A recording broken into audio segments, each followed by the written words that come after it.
Oi, pessoal, tudo bem? Tudo jóia? Bom dia para vocês. Vamos dar início à nossa aula de hoje, certo? Essa semana a gente vai continuar contemplando o capítulo 5, que fala sobre a estrutura da Terra, certo? Só que nós vamos explorar três itens deles, os três itens finais, o item 6, 7 e 8. O item 6, que fala sobre províncias geológicas, o item 7 fala sobre as formas de relevo, e o item 8, que fala sobre solos. Antes, gostaria que vocês dessem uma olhadinha em algumas instruções que a gente colocou para vocês poderem aproveitar da melhor maneira possível as nossas videoaulas. Dê uma olhadinha, que tem algumas questões para vocês resolverem, e tem também uma animação sobre as formas de relevo, sobre o conteúdo que vocês vão ver hoje, tá certo? Não esqueçam, depois da aula, dá uma olhadinha nisso aí. Começando a nossa aula. O ciclo das rochas. O ciclo das rochas, nós vimos esse conteúdo na aula anterior. Só que para entender províncias geológicas, para entender as formas de relevo, a gente tem que lembrar de algumas informações sobre a formação da litosfera. E vocês sabem que a litosfera, ela se formou por conta do resfriamento das rochas. É necessário que a gente faça uma revisãozinha para você ter um bom embasamento teórico para entender o que nós vamos ver hoje. Não quero ninguém decorando nada. Quero que vocês entendam bem direitinho, passo a passo, tá bom? Então, vamos dar uma olhadinha no ciclo das rochas, certo? Há bilhões de anos atrás, a Terra era formada por um círculo de fogo. A Terra era um círculo de fogo, uma bola de fogo. Não existia vida, não existia nada aqui por conta das elevadas temperaturas. Só que houve um momento em que a Terra, formada até então de magma, ela passou por um processo de resfriamento. Esse resfriamento originou as primeiras rochas, as rochas magmáticas ou ígneas. Foram as primeiras rochas que começaram a formar a litosfera, a parte sólida do nosso relevo, certo? Nós estamos apoiados sobre a litosfera. As primeiras rochas que foram formadas foram as rochas magmáticas, devido ao resfriamento do magma. Quando o magma estava passando por esse processo de resfriamento, esse magma, uma parte dele se resfriou no interior da Terra. Daí o nome rocha magmática intrusiva, INT, intrusiva, lembre, interno. Essas rochas se formaram na parte interna, no interior da Terra. Daí o nome rocha magmática intrusiva. A rocha magmática extrusiva, o E, o X e o T, externo, foram rochas que se formaram também através do resfriamento do magma, só que elas se resfriaram na parte externa e não no interior da Terra, como a rocha intrusiva. Acontece o seguinte, que quando a rocha começa a passar por esse processo de resfriamento, quando ela se resfria no interior da Terra, o resfriamento ocorre de maneira lenta. E aí a rocha acaba desenvolvendo cristais, certo? Quando a rocha se resfria na parte externa, quando esse magma chega na parte externa, ele se depara com temperaturas muito baixas. Aí o resfriamento ocorre de maneira rápida. Aí esses cristais não se desenvolvem. Aí a rocha fica um tanto que escura, certo? Um exemplo de rocha magmática intrusiva, o resfriamento lento, os cristais se desenvolveram, aí eu vou ter o ouro, é um exemplo. Eu vou ter o granito, certo? É uma rocha, o granito é uma rocha, o granito brilha, porque o resfriamento ocorreu de maneira lenta. Quando o resfriamento ocorre de maneira rápida, os cristais não se desenvolvem, a rocha fica um tanto que escura. Um exemplo de rocha magmática extrusiva é o basalto, certo?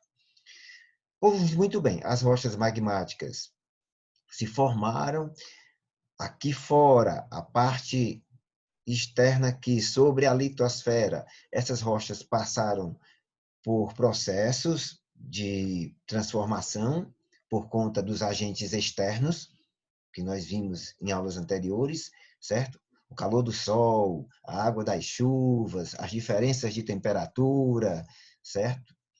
Isso vai fazer com que haja um desgaste sobre as rochas, esse desgaste vai originar sedimentos, que são pedaços de rocha. Esses sedimentos vão se unir, vão sofrer litificação, e aí vão surgir as rochas sedimentares, certo? Depois de formado essas rochas, tudo ainda se encontra instável, em formação. Era muito comum a ocorrência de vulcões, de abalos sísmicos, terremotos, uma fenda se abrindo ali e uma rocha magmática ou rocha sedimentar caindo numa fenda dessa, ela vai de encontro ao interior da Terra. E à medida que ela penetra em direção ao interior da Terra, a temperatura aumenta e a pressão aumenta. E aí aqueles minerais, visto que as rochas são agregados de minerais, os minerais mais sensíveis ao calor vão se transformar, e aí eu vou ter uma rocha metamórfica. O nome da transformação se chama metamorfismo. Professor André, por que você lembrou, recordou tudo isso? Porque a gente vai estudar agora, a gente vai dar uma olhadinha nas províncias geológicas. O que são províncias geológicas? Província geológica é justamente o alicerce, a base do relevo. É onde a gente vai encontrar as formas de relevo, certo? Mas a gente viu agora há pouco que a litosfera, a parte sólida da Terra, se formou por conta da presença das rochas. Então, para entender esse alicerce, a formação dele, eu vou ter que lembrar da formação das rochas. E quais são os tipos de províncias geológicas? Eu vou ter aqui, ó, escudos cristalinos. Epa, escudos cristalinos. O cristal brilha? Brilha, obviamente. O cristal brilha. Quais foram os tipos de rocha que eu falei agora há pouco? Aquelas rochas que sofreram resfriamento lento e os cristais se desenvolveram? Foram as rochas magmáticas intrusivas. Então, escudos cristalinos faz nos lembrar as rochas magmáticas intrusivas. As bacias sedimentares. Ah, as bacias sedimentares provavelmente têm algo a ver com as rochas sedimentares, certo? Dobramentos modernos. Dobramentos modernos. Dobramentos modernos têm a ver com choque de placas tectônicas. As placas vão colidir uma com a outra, certo? E aí essas dobras vão acabar formando cadeias de montanha, um relevo um tanto que alto. A gente vai já ver isso aí. Coloquei esse desenho para nos orientar. Eu tenho aqui os dobramentos modernos, que são cadeias de montanha, a parte mais alta do relevo, certo? Eu tenho crátons, certo? Tem os crátons, a gente vai já ver isso aqui, certo? Tem as bacias sedimentares. Nas bacias sedimentares eu vou ter a união de sedimentos, são rochas sedimentares, né? Essas rochas sedimentares que se formam pela união dos sedimentos, esses sedimentos vão vir das áreas mais altas, certo? Daí a necessidade da gente lembrar da formação das rochas. Então, vamos lá falar sobre o alicerce, sobre a base do relevo, começando pelos escudos cristalinos. Os escudos cristalinos, eles são aqui escudos antigos ou crátons? Ah, crátons é a mesma coisa que escudos antigos, é a mesma coisa que escudos cristalinos. Mas por que escudos antigos? Pessoal, as rochas magmáticas foram as primeiras que se formaram aqui na crosta terrestre, certo? Então, os escudos cristalinos têm a ver com rocha magmática e tem a ver com rocha metamórfica, por conta do brilho, certo? Eu tenho aqui a área central dos escudos cristalinos, certo? A área central, conhecida como escudo cristalino, a área periférica, conhecida como plataformas. Vamos entender características dos escudos cristalinos. Nos crátons predominam terrenos rebaixados, de altitudes modestas e bastante antigos. São rebaixados porque se formaram há bastante tempo, certo? E o intemperismo já desgastou bastante esse relevo aí, por isso que eles são baixos. São estáveis quanto à atividade tectônica. Eles se formaram há bastante tempo, já estão consolidados, não estão sujeitos a erupções vulcânicas, a terremotos, por isso que que apresentam um comportamento estável, certo? Os crátons datam do pré-cambriano e são províncias que normalmente apresentam grande riqueza de minerais metálicos, ferro, manganês, ouro. Não esqueçam, as rochas magmáticas intrusivas. O resfriamento ocorreu de maneira lenta, os cristais acabam se desenvolvendo. Daí a presença de ferro, manganês, ouro, certo? No Brasil, esses escudos correspondem a 36% da área total. Beleza? Qualquer coisa, qualquer dúvida, é só me procurar no site da escola, no Aluno Online. Depois dos escudos cristalinos, a gente vai dar uma olhadinha nas bacias sedimentares. Bacias sedimentares, lembra? Rocha sedimentar. E aí, o que ele diz aqui? Formação geográfica que possui formato de uma bacia. Tá aqui, ó. Realmente é o formato de uma bacia. Essa aqui até a água tem. Formato de uma bacia, na qual os sedimentos se acumulam. Olha aqui, ó, os sedimentos, pedaços de rocha, se acumulam proveniente da área que a circunda. A área que a circunda é bem mais alta. Daí, as bacias sedimentares serem áreas onde você encontra sedimentação, união de sedimentos. Uma estrutura rebaixada em relação aos terrenos vizinhos. A gente está constatando isso aqui na imagem. As bacias sedimentares são propensas à presença de combustíveis fósseis. É porque a rocha sedimentar ela é uma rocha porosa, certo? Então, é muito fácil de fósseis, certo? De matéria orgânica entrarem na composição dessas rochas sedimentares, se infiltrar aí por conta da porosidade, por isso que você encontra combustíveis fósseis no interior das rochas sedimentares. A porosidade é uma propriedade importante desse tipo de rocha. É muito comum a bacia sedimentar estar associada a uma bacia hidrográfica. Aqui, ó, essa bacia sedimentar está associada a uma bacia hidrográfica. O que é bacia hidrográfica? Bacia hidrográfica é a área que é drenada por um rio e seus afluentes. Os rios nascem na área mais alta, eu tenho a bacia sedimentar aqui, a área baixa, aqui as águas vão se encontrar, por isso que bacia sedimentar está associada a uma bacia hidrográfica. Foi isso que ele quis dizer. Entenderam? Tudo beleza? Continuando. Depois das bacias hidrográficas, nós temos os dobramentos. Os dobramentos podem ser modernos ou antigos. Os dobramentos modernos, eles se formaram há pouco tempo, então o desgaste foi recente, não deu para essa rocha se desgastar tanto. Por isso que os dobramentos modernos são cadeias de montanha, são muito altos. Os dobramentos antigos, certo?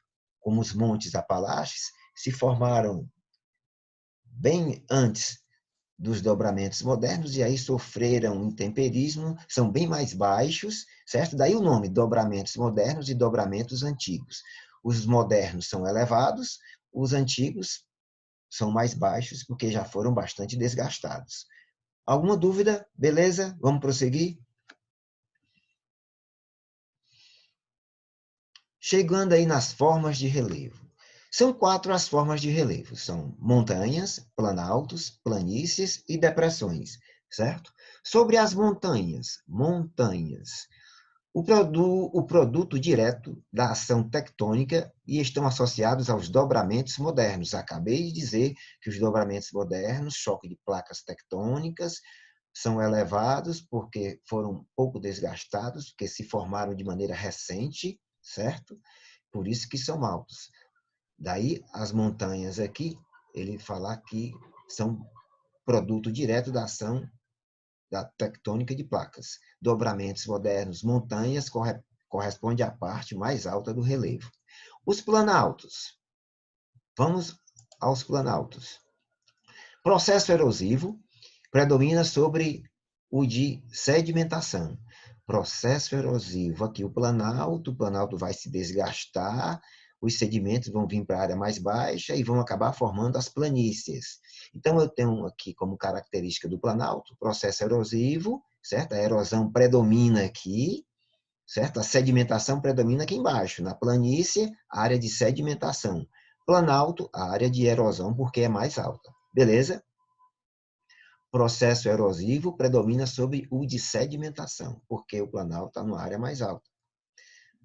A planície, áreas formadas de depósitos de sedimentos, como eu acabei de frisar agora há pouco. E as depressões? As depressões, certo? São formas de relevo que se apresenta rebaixada em relação às áreas circunvizinhas. Aqui, ó, a depressão são áreas bem rebaixadas. Eu tenho a depressão relativa, que ela se encontra acima do nível do mar. Quando ela está abaixo do nível do mar, aí eu tenho uma depressão absoluta. A depressão relativa, acima do nível do mar, depressão absoluta, abaixo do nível do mar. São áreas muito rebaixadas. Beleza até aqui? Formas de relevo. Fácil, né? Montanhas, planaltos, planícies, depressões. Vamos continuar. Solo. Por que falar sobre solo, professor André? Pessoal, o solo é rocha desagregada. Esse perfil do solo aqui, esse solo se formou por conta da desagregação dessa rocha aqui. Daí o nome rocha-mãe. Esse solo, eu tenho o perfil dele aqui, esse solo se formou por causa da desagregação dessa rocha, daí o nome rocha-mãe. Foi essa rocha que acabou originando esse solo. O solo se forma da parte interna em direção à parte externa, certo? Então, o intemperismo, o desgaste da rocha, é um elemento fundamental para a compreensão da pedogênese. Pedogênese é o estudo do solo. Então, para você entender aquele tipo de solo, você tem que entender o tipo de rocha, você tem que entender a rocha-mãe, as características desse tipo de rocha aqui, certo? A camada superficial que recobre a litosfera, o solo, camada superficial que recobre a litosfera, certo? Sem problemas? Está tudo apoiado sobre o assoalho. O assoalho é a litosfera, certo? Solo tem composição diversa. Tem solos argilosos, arenosos, siltosos, tem solos que possuem uma maior quantidade de matéria orgânica. Aqui eu tenho o perfil, o horizonte, os horizontes do solo, certo? E aí, da parte de onde ele se formou para a parte externa, a parte final. Aqui a rocha-mãe, certo? Eu tenho um horizonte C, onde eu encontro materiais provenientes da rocha-mãe. A água não penetra aqui, a água não chega até aqui. Eu só encontro agregados de minerais. Mais para a parte externa, ela tem o horizonte B, que é uma zona de acumulação. Aí eu já observo no horizonte B a presença de raízes. Se eu encontro raízes aqui, é porque a água consegue chegar até o horizonte B. Então, eu vou ter vida aqui no horizonte B, certo? À medida que eu me aproximo mais da parte externa, os seres vivos, a quantidade de seres vivos vai aumentando. O horizonte A, eu encontro bastante matéria orgânica, certo? E inorgânica. Aqui em cima, o horizonte O, alguns livros chamam de horizonte O, eu encontro matéria orgânica e aqui eu encontro a nossa vegetação, certo? Sem problemas aí para entender o perfil do solo. Espero que a nossa aula tenha sido bastante proveitosa, certo? Qualquer dúvida, vocês me encontram no Aluno Online. Um beijo, um grande abraço, valeu!